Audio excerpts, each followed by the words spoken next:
Nos acompaña a esta hora el presidente ejecutivo de Fedegan y miembro de la mesa de negociaciones del gobierno con esa guerrilla, José Félix Laforí. Doctor Laforí, primero que todo, buenos días, ¿cómo está? Buenos días, Gustavo. Yo aquí ya medio de tarde, ¿no? Pero ahí vamos. Muy bien, señor. Doctor Laforí, es que viendo el comunicado del ELN, lo que la opinión pública parece entender es que el gobierno le incumplió a esa guerrilla con una promesa de sacarla de la lista de organizaciones al margen de la ley. ¿Hubo incumplimiento del gobierno? En absoluto. El gobierno no se puede comprometer más allá de lo que las normas, la arquitectura jurídica colombiana precisa. Y desde el primer momento así lo han sabido. Por eso siempre buscan irritantes y argumentos para tratar de descalificar la manera como el gobierno, y gobierno también se interpreta como la delegación del gobierno que finalmente hace aquella cosa que el gobierno considere pertinente, ha incumplido. Como por ejemplo lo del suroccidente, otro irritante. En consecuencia, no es cierto que el gobierno se haya comprometido con sacarlo a través de un decreto de la lista CAO. Por una razón elemental, porque la ley 1908 es absolutamente taxativa en quienes la conforman y de qué manera tiene que actuar el Estado frente a ellos. Además, porque como bien se sabe, están incorporados en la lista de terrorismo. Y uno de los líos que tenemos, por ejemplo, lo acabo de decir, es que la extorsión, que parecería un tema menor, pues no lo es, no solo por la hostilidad frente a terceros, sino porque quien termina cediendo a la extorsión de un grupo considerado como terrorista, mañana puede ser acusado de financiamiento del terrorismo. Entonces aquí estamos en un lío que ellos lo entienden, lo saben, y en consecuencia lo buscan como argumento precisamente para cuestionar al gobierno cuando ellos son los que han venido de manera sistemática incumpliendo lo acordado en la mesa. Usted recordará, Gustavo, que cuando arrancamos en estos diálogos, ellos sostuvieron una tesis válida, si se quiere, en la que ellos nunca habían acordado nada con gobierno alguno, porque lo que firman lo cumplen. Firmaron, por ejemplo, dejar de secuestrar. Lo dijeron de manera clara. Y sin embargo han seguido los secuestros. El cese al fuego fue, entre otras cosas, una medida que se toma con el ánimo de mejorar la situación de las comunidades donde ellos tienen control territorial, las hostilidades, es decir, los confinamientos, los desplazamientos, incluso cuando se convienen operaciones de carácter humanitario en los territorios. Entonces ellos lo que tienen que decirle al país con toda claridad es si están en la ruta de lograr a través de este proceso de diálogos para dejar las armas e incorporarse a la vida civil, por supuesto bajo unas condiciones muy especiales, como ya lo hemos visto en Colombia.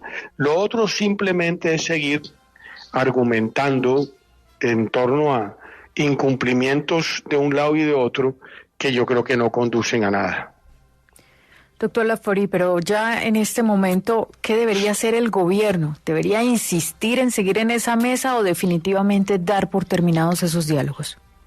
Mire, no es fácil la respuesta por una razón. El gobierno plantea como elemento central de su política un tema de paz total. Ustedes vieron cómo ayer o antier el gobierno sacó una disposición mediante la cual arrancan los diálogos sociojurídicos, que eso es una variable bien interesante para hablar con el Clan del Golfo, como lo está haciendo con la disidencia de la FARC, como lo está haciendo con la segunda Marquetalia, cuyo jefe había firmado un acuerdo con Santos y sin embargo se le abre, pese a lo dicho a propósito del acuerdo con la FARC, que quienes lo incumplan quedan por fuera de cualquier organización. Entonces, para el gobierno, el centro de su política en materia de paz está en mantener a estos actores armados en procesos que eventualmente signifiquen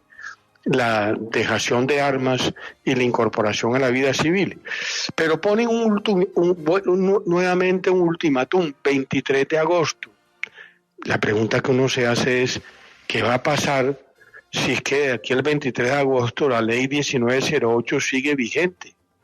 Entonces uno no pone imposibles, porque los imposibles, pues sí, se terminan por hacer imposibles. No sé si la frase es clara.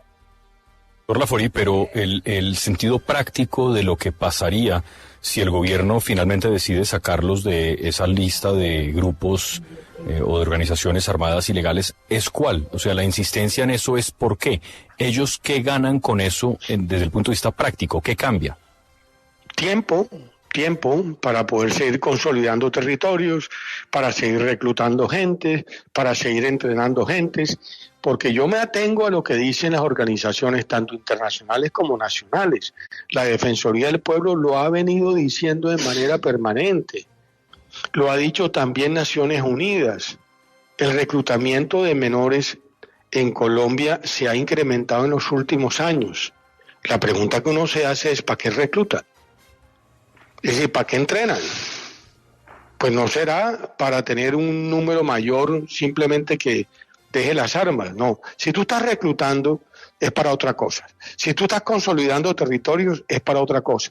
Pero ese es un tema que la opinión pública y el propio gobierno, que ha sido bastante generoso, si se quiere, con esta nueva oportunidad que se le da a grupos armados que lo que vienen es afectando el desarrollo normal de la sociedad, es darle más oportunidades que finalmente terminan por no cuajar. Porque es que yo creo que el Estado colombiano ha tenido frente a todos estos actores armados flexibilidad, incluso complacencia. Y la sociedad colombiana más. Y miren lo que estamos, 300.000 hectáreas de coca y más de 400 municipios comprometidos con el control que ejercen estos grupos para proteger rentas ilícitas. Esa es la realidad, que a veces no se quiere reconocer, pero si no se reconoce, pues obviamente vamos en un camino equivocado. ¿Cuál es ese camino con el ELN? Son las 7 de la mañana, 16 minutos antes de despedirnos, doctor Laforí. Ayer se reveló la encuesta de percepción país de Guarumo y en las 5 primeras aspiraciones o que la gente cree que pueden llegar a la presidencia hay 2 mujeres, María Fernanda Cabal y Vicky Dávila. ¿Cuál sería su intención de voto?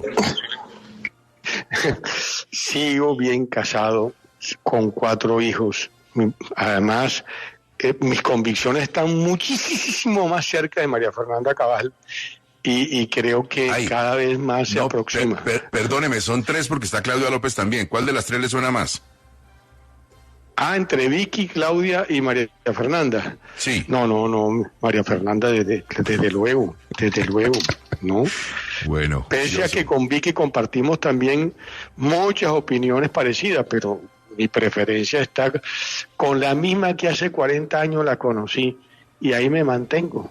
Pese a que usted trata de jalarme las cobijas. Jamás. Hombre astuto, así se contesta. Doctor Laforí, muchas gracias, muy amable. Buen día para usted. A ustedes, buen día.